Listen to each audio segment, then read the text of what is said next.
Nongkhai has long been a jumping-off point for backpackers on their way to Laos and a popular spot for people doing visa runs to that country.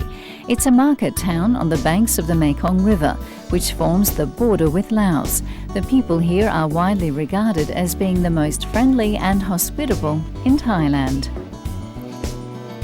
A few years ago, Modern Maturity, an American publication, sent teams of researchers around the world seeking exotic locations in which aging Americans could build their retirement retreats and homes away from home.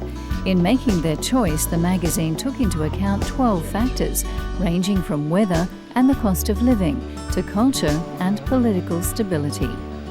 While Costa del Sol came up as number 1, followed by Cinque Terre in Italy and Provence in France, Nongkhai in northeast Thailand came in at 7th place, ahead of such glamour spots as Crete, Tunisia, San Miguel de Allende in Mexico and Ubud on the island of Bali.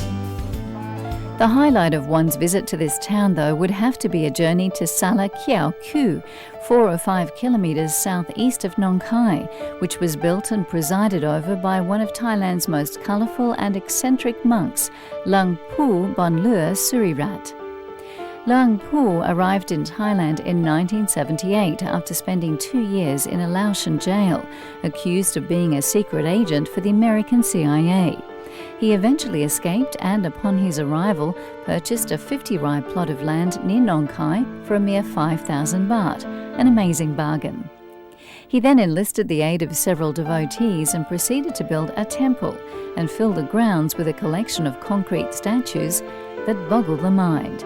Giant 35-metre-tall effigies of Buddha, Shiva, Ganesh and virtually every other deity known to Oriental religions dominate the landscape. When he first arrived, Luang Pu personally constructed a giant multi-headed snake and 2 figures with a trident. But as the passing years took their toll, his role became more of a supervisory one. A base of bricks, in some cases up to 1,000 per statue, was constructed and then covered with skillfully sculptured cement. He estimated that up to 3,000 tonnes of cement, all of it donated, had been used in the creation of the park. This one is his last unfinished masterpiece, which stands at the entrance to Sala Kaew.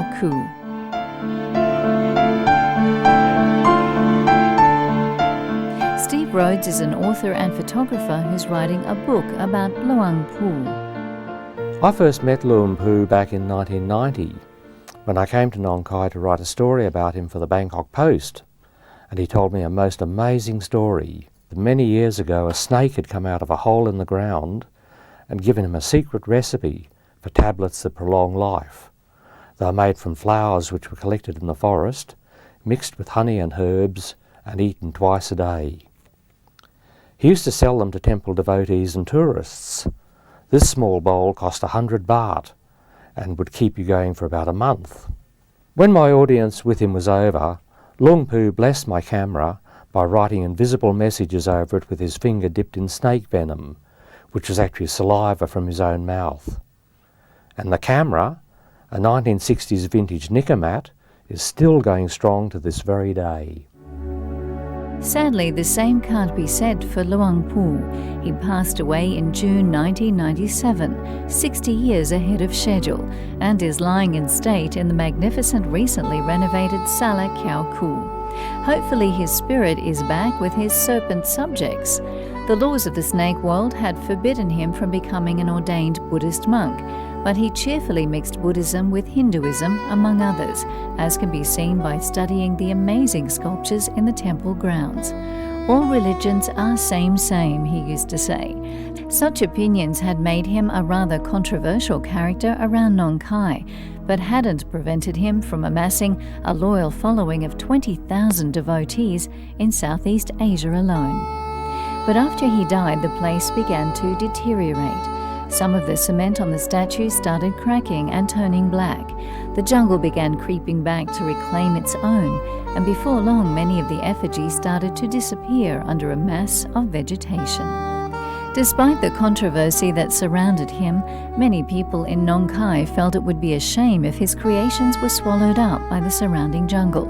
So a concentrated effort by a large team of local volunteers who no doubt realise the tourist potential of the place has almost returned it to its former glory, and the tourists have returned in droves.